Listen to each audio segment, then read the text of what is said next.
Seguimos con el profeta Daniel. Aunque el profeta Daniel no está en los profetas, en el Tanakh, en el texto hebreo o en el texto hebreo como nos ha llegado.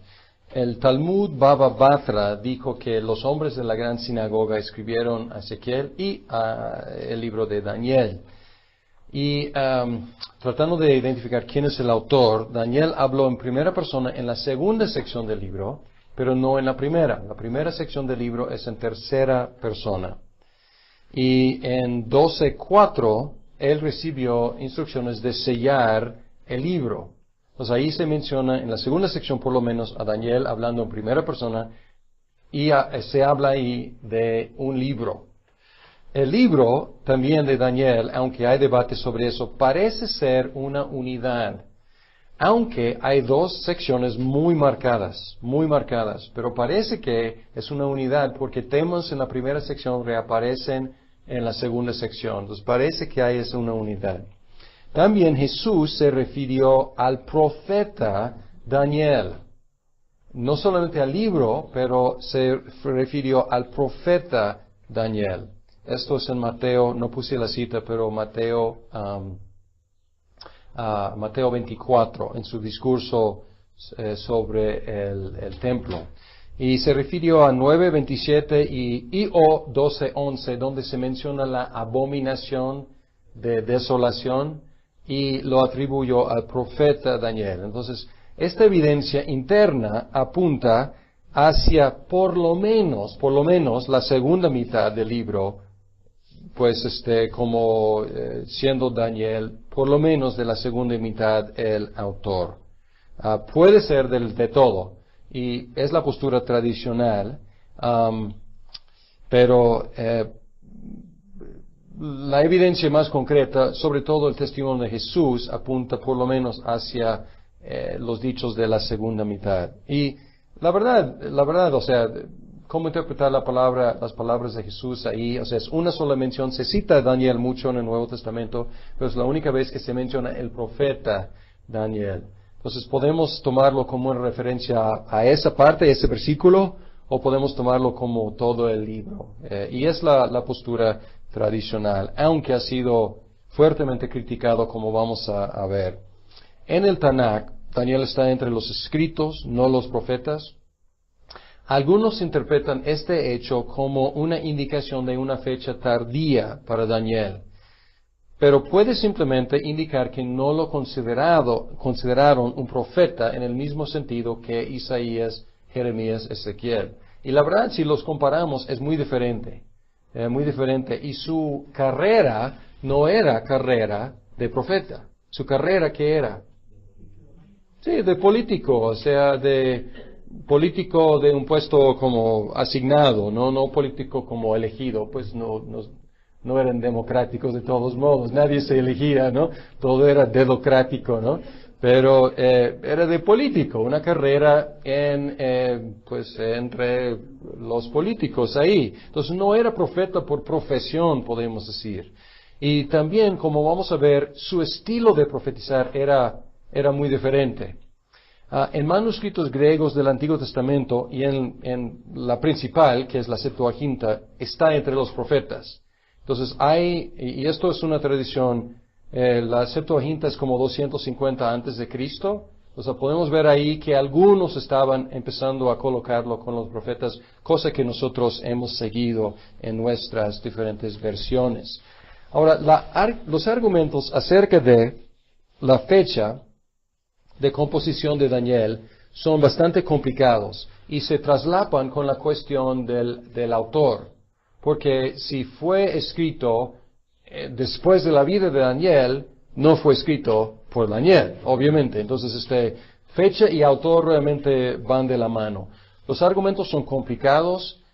Estaba Young en medio de la pelea.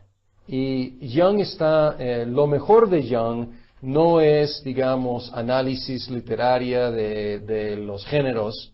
Lo mejor de Young es esta cuestión. Cuando se mete ahí, quita los guantes y él puede meterse ahí con todos sus argumentos acerca de fechas, de autor, y puede interactuar muy bien con los críticos porque era su época. y él estaba combatiendo una tendencia, él los llama los críticos negativos, ¿no? Porque según él no aportan, solamente quitan. Pero aquí está en su mero mole, digamos. Y pueden y deben prestar atención a los argumentos que él presenta ahí. La postura tradicional es que Daniel lo escribió en el siglo VI antes de Cristo. La postura moderna es que un autor del segundo siglo antes de Cristo lo escribió en el nombre de Daniel. Y la postura moderna se basa en dos factores. La supuesta imposibilidad de profecía predictiva, lo cual es una presuposición más que una conclusión. Y lo hemos visto vez tras vez tras vez. Lo vimos en el curso sobre los evangelios, ¿se acuerdan? Sobre los evangelios lo vimos que el discurso acerca de la destrucción de Jerusalén, algunos dicen imposible predecir cosas, no existe predicción en el mundo, entonces tenía que haber sido escrito después de 70 después de Cristo. Entonces es un argumento favorito de los críticos que no creen en la posibilidad de la profecía predictiva. Entonces lo que hacen es que buscan el último cumplimiento y dicen que fue escrito después. Tenía que ser escrito después. Pero como digo, es una presuposición, no es una conclusión de la investigación. O sea, entran con esta idea y luego sacan sus conclusiones. Entonces podemos descartar eso en un sentido como una presuposición, no una investigación. Y nosotros como cristianos creemos en la posibilidad de la predicción predictiva. Entonces es nuestra presuposición. Entonces por lo menos debemos ser honestos acerca de cuál es nuestra presuposición. Los supuestos errores históricos en Daniel. Y hay una serie de supuestos errores históricos y Eduardo Young toma cada uno de estos uno por uno y trata de dar respuesta. Algunos eruditos conservadores, como Young, han contestado estas dificultades, estas acusaciones acerca de errores. Tenemos que confesar que hay algunas dificultades que quedan, que no están resueltas todavía. Una de las más difíciles es la identidad de Darío el Meda, porque en Daniel relata que los babilonios cayeron, Belsasar fue el último rey y cayó ante los persas y Darío el Meda empezó a reinar. Juega un papel muy importante Darío el Meda en Daniel, pero se desconoce por completo en el resto de la historia. Y se sabe que Ciro fue el rey que conquistó Babilonia. Entonces, ¿quién fue Darío el Meda? La mejor solución, y hay varias soluciones propuestas, la mejor solución hasta la fecha es suponer que fue asignado por Ciro para reinar temporalmente en Babilonia. Y hay que leer Dillard y Longman, hay una pequeña pista, no por nombre mencionando a Darío, pero una pequeña pista de esto en las historias extra bíblicas. Y es que Ciro no tomó el título rey, parece que había diferentes títulos de los reyes, y parece que él no tomó el título rey de Babilonia hasta como un año después de conquistar Babilonia, dando como apertura a la posibilidad de que él tenía un subrey ahí, un gerente ahí, que estaba reinando en Babilonia, mientras él terminaba conquistando todo su imperio, y luego regresaba y él tomó el título rey de Babilonia. Posiblemente, o sea, es una evidencia muy, podemos decir liviana, pero abre la posibilidad de esta situación. Pero quiero mencionar otra cosa. Hace 150 años no se sabía nada acerca del rey Belsasar. Y igual, o sea, algunos decían que un error histórico de Daniel, nunca existía rey Belsasar. Después, algunos descubrimientos han descubierto que Belsasar era el hijo de Nabónido. Nabónido era el último rey de Babilonia, Pero encontraron que Nabónido, él se mudó lejos de Babilonia, dejó a su hijo Belsasar como el encargado. Entonces, hablar del rey Belsasar era hablar del que estaba presente actuando en lugar de rey. Funcionaba como rey, entonces le decían rey, o sea, funcionaba como rey. Su papá estaba muy lejos. Y aquí hay una pista en Daniel muy interesante. Belsasar dice a Daniel que le va a dar el honor de ser número ¿qué? En el reino. Si podría interpretar las letras en la pared, el tercero. Dice que tú vas a ser el tercero más alto en el reino. ¿Por qué tercero? Papá está lejos, es número 1. Hijo, Belsasar es número 2. Y Daniel sería número 3. Entonces es interesante, es una pista ahí que va de acuerdo con lo que han descubierto. ¿Por qué lo menciono? Porque no tenemos toda la información. Y puede llegar a salir a la luz información acerca de Darío. Entonces no debemos tacharlo todavía como un error histórico, porque así tacharon también al rey Belsasar. Y luego apareció. Y a lo mejor Darío va a aparecer en alguna historia y vamos a poder identificarlo. O quizás no, no sabemos, pero tenemos que esperar más información antes de acusarle a Daniel de ser inepto históricamente. Idiomas. Otra curiosidad de Daniel es el uso de 2 idiomas, hebreo y arameo. ¿Se acuerdan que en Esdras también se utilizó hebreo y arameo? Pero ahí se explica. En Esdras se explica porque las comunicaciones oficiales están en arameo. Esto era normal. Pero la historia en general está contado en hebreo. Aquí está raro, porque algunas cosas oficiales están en hebreo, pero no todas. Y está raro porque está en medio de la sección en arameo es 2, 4, la segunda parte, hasta 7:28. Y realmente no se explica por qué, y ha habido varias explicaciones, pero ninguno es muy convincente. Lo interesante es esto, es que los 2 idiomas están presentes en las 2 mitades del libro, indicando que no había división entre los primeros 6 y los últimos 6 capítulos. ¿Está claro eso? O sea, porque arameo traslapa la supuesta división entre 1 al 6 y 7 al 12. Entonces, es como hay una cinta ahí, un pegamento que pega las dos mitades del libro. El texto.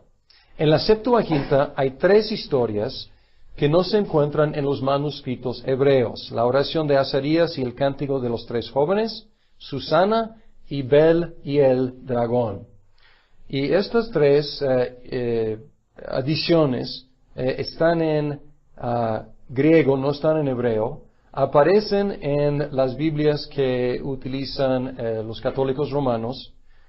No aparecen no aparecen en hebreo, no aparecen tampoco en nuestras versiones de la Biblia.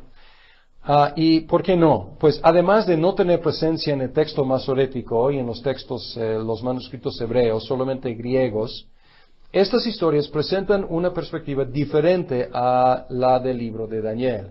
Entonces, evidencia externa está en contra suya. Evidencia interna también está en contra suya como algo auténtico. Entonces, la conclusión es que no deben considerarse parte de Daniel. Rompen interiormente con el mensaje y exteriormente no tienen el apoyo de los manuscritos. Ahora, el contexto histórico. Cubre el período desde 605, cuando Nabucodonosor llevó a Daniel y a sus compañeros a Babilonia, hasta el 3er año de Ciro, a mediados de los 530 antes de Cristo. Entonces, disfrutó de una larga vida Daniel, porque llevó como niño, como joven, y no sabemos en qué año haya muerto, pero él vivió durante varios reinos, o reyes, y reinos también. Se enfoca en los reyes Nabucodonosor, Belsasar, Darío, el Meda y Ciro. Sin embargo, no se mencionan otros reyes de Babilonia que estaban durante ese tiempo. Daniel vivió durante el apogeo, el decaimiento y la caída de Babilonia y el triunfo de Persia. Entonces, si Jeremías y Ezequiel vivieron durante la caída de Jerusalén, pues Daniel también, pero Daniel vivió también durante la caída de Babilonia, que Ezequiel y Jeremías habían profetizado. Y en Daniel conocía, no digo personalmente, pero él conocía las profecías de Jeremías, que decía que iba a ser 70 años del exilio, y él estaba ahí leyendo, y decía, pues, ahora, pues, 70 años, ¿qué está pasando? ¿Qué va a pasar, no? Entonces, así es. Entonces, él vivió durante un tiempo turbulento también. Luego voy a seguir con la historia porque es importante, no porque Daniel lo haya presenciado, sino porque lo ha predicho, lo ha profetizado. Alejandro Magno de Macedonia conquistó el imperio persa, además de la mayor parte del mundo conocido. Murió poco después sin haber establecido orden de sucesión. Murió a los 33 años. Había conquistado más que nadie a los 30 años. Y luego a los 33 murió. Esto abrió un caos. El imperio griego se dividió en 4 facciones dirigidas por los 4 generales más fuertes. Y los Ptolemaicos y los Seleucidas pelearon por el control de Palestina. Los Ptolemaicos la controlaron, eran los de Egipto, entre 301 y 200, pero luego los Seleucidas ganaron control en 200. Pues aquí, campo de batalla, Palestina. Antíoco, el cuarto, que su apodo era Epífanes, reemplazó el sumo sacerdote con el suyo, Jasón, promovió la helenización de los judíos, y luego, como Jasón le quedó demasiado conservador, reemplazó a Jasón con Menelao, un fuerte helenista. Pueden imaginar que esto cayó terriblemente mal con los judíos. Antíoco estaba fuera del país, estaba en una otra batalla, y Jasón aprovechó para llevar un ejército de 1000 soldados ahí a marchar sobre Jerusalén. Regresa Antíoco y él empezó una campaña de opresión terrible contra los judíos. Y aquí nace, la historia intertestamental y aquí tenemos la historia de los macabeos y la resistencia de los macabeos contra los griegos. Entonces esto es importante porque Daniel anticipa todo esto. Daniel se divide en 2 secciones. Aquí su estructura es muy obvia. Narrativa cortesana y profecía apocalíptica. 1-6, 7-12. La primera sección contiene 6 historias acerca de Daniel y sus compañeros que seguían viviendo en Babilonia y Persia después de la repatriación de los judíos. Y esta sección es una de las más conocidas en el Antiguo Testamento. Desde chiquitos en la escuela dominical, pues saben de los 3 compañeros y de Daniel. Pero estas son las historias muy conocidas de todo el Antiguo Testamento, más conocidas, además de David y Goliat y ¿qué más? Pues Sansón y algunas, Noé, así es.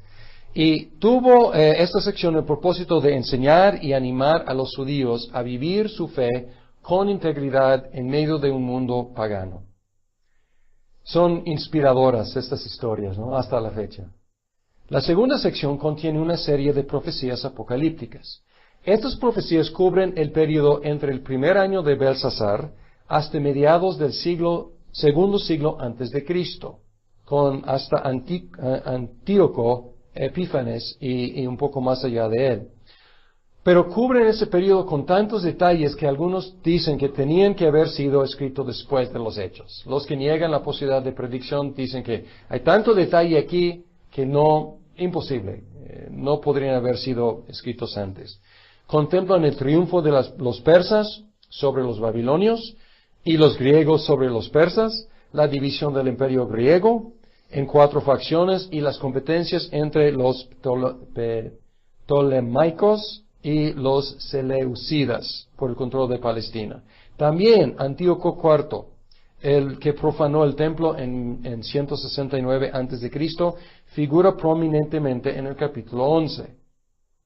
Y en la visión de las 4 bestias, en 7, también se contempla el imperio romano y el reino de Dios. Pues aquí un panorama bastante amplio y contemplando mucho de la historia que iba a pasar en los siglos que venían. Mencioné esta cuestión de apocalíptico y quiero mencionar qué es apocalíptico porque para leer el libro de Apocalipsis tienes que haber leído Ezequiel y Daniel. No para leer, pero para realmente como captar las imágenes. ¿Qué es apocalíptico?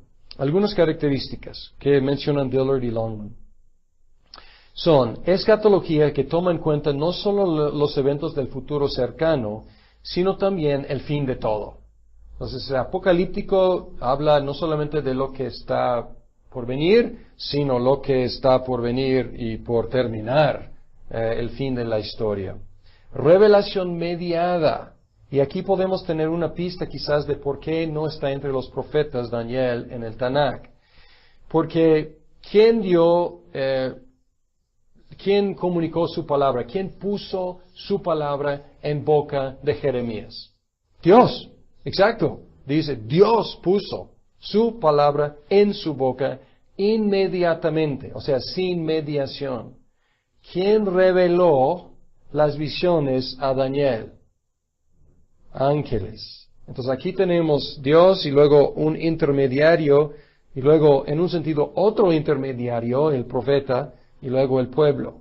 Entonces es característica de apocalíptico, hay un intermediario ahí. Y por lo tanto, a lo mejor Daniel no calificó como profeta, porque ¿qué es un profeta? Es quien, en quien Dios pone su palabra en su boca. Entonces aquí no pasó con Daniel precisamente. Imágenes raras, y podríamos poner no solamente raras, sino monstruas, en el sentido de una combinación espantosa a veces de animales y combinaciones antinaturales. Escenario de opresión. Entre las conferencias alguien mencionó la cuestión de código, que en un escenario de opresión a lo mejor era más seguro hablar en imágenes raras que hablar así tal cual. ¿Por qué? Porque si estás tratando de comunicar algo pero no quieres que los opresores entiendan, pues sería más seguro comunicar. Puede ser una explicación de por qué surge cuando hay situación de opresión. Determinismo y optimismo. Determinismo, ¿en qué sentido? Apocalíptico no se enfoca en buscar arrepentimiento. Isaías sí, aunque era pesimista en cuanto a resultado. Jeremías sí. Ezequiel hasta cierto grado sí. Daniel no. No está diciendo, arrepiéntanse. Está diciendo, está hecho. Ya está planeado. No hay nada que hacer. No hay cuestión de cambiar, no hay cuestión de arrepentirse. Está hecho, está planeado. Eso es lo que va a pasar. Entonces es determinismo. Pero también optimismo. Dios va a triunfar al final. Entonces ya no es tiempo para arrepentirse. Sin embargo, Dios va a triunfar a pesar de todo. Y otra cosa, pseudonimidad. ¿Qué es eso? Una palabra que no se puede pronunciar, por lo menos yo no. ¿Qué quiere decir con usar un nombre falso? Y también profecía después del hecho. Aquí es el debate, porque podemos identificar todos los elementos 1 al 5 en Daniel. Y los críticos dicen que también 6. Pero yo no acepto ese número 6 como parte de Daniel. Pero en otros libros apocalípticos que no están en la Biblia, es una característica que se escriben en nombre de otro para darle como peso. Y obviamente no tiene que ser parte de, porque muchos, según los críticos, aceptan que Apocalipsis fue escrito por Juan. Entonces, en su propio nombre, no como nombre ficticio. Temas principales. La sección narrativa enseña cómo vivir la fe en medio de un ambiente hostil.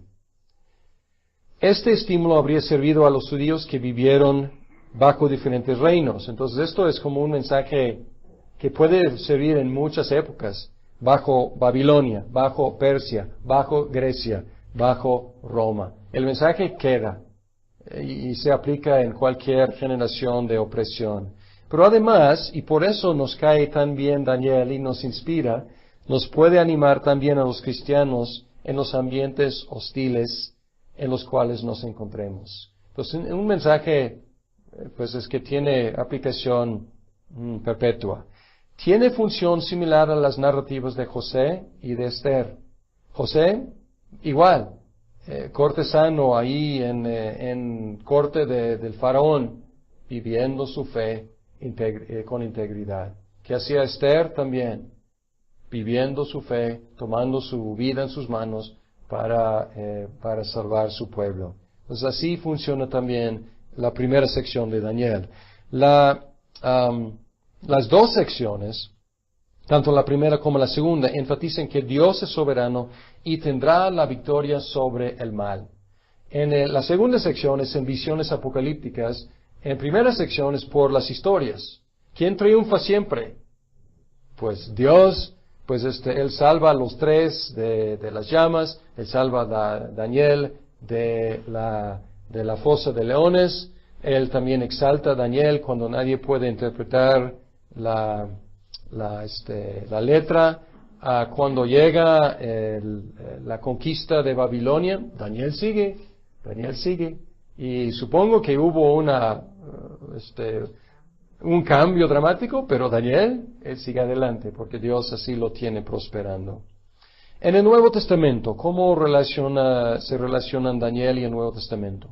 La interpretación tradicional entre los cristianos de las visiones de la estatua, capítulo 2, tuvo una visión Nabucodonosor de una estatua, cabeza de oro, pecho, brazos de plata, muslos de bronce, piernas de hierro, con pies de hierro mezclado con barro. Y luego, en capítulo 7, hay otra visión. León, oso, leopardo con alas y luego un monstruo. Una combinación espantosa.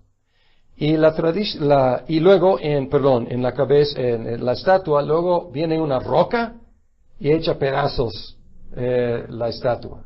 Y luego en la otra visión, el anciano de días, alguien que se parece a un hijo del hombre, viene y habla ahí de un reino eterno. Tradicionalmente se han alineado, y yo creo que es la mejor interpretación de esto: cabeza de oro, león, Babilonia; pecho de plata, oso, Persia; muslos de bronce, leopardo, Grecia; piernas de hierro y pies de hierro y barro, monstruo, Roma; y roca, hijo del hombre, reino de Dios, que se instituyó durante el Imperio Romano. Entonces el cumplimiento de estas visiones es doble, parcialmente en la primera venida de Cristo y finalmente en la segunda venida de Cristo. Porque hay elementos que todavía están por cumplirse, tanto en Isaías como en Jeremías, como en Ezequiel, como en Daniel también. Pero mucho ya está cumplido. Ellos no podían, ni siquiera Juan el Bautista no podían contemplar la doble llegada del reino de Dios en las dos venidas de Cristo.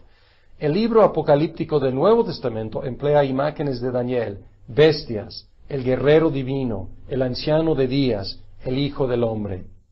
Y en su primera venida, durante el tiempo del Imperio Romano, la roca de la eternidad fue abierta por nosotros. Y en su segunda venida, el Hijo del Hombre va a venir para poner fin a todo mal. Entonces podemos ver el cumplimiento de estas visiones tanto en la primera como en la segunda venida de Cristo.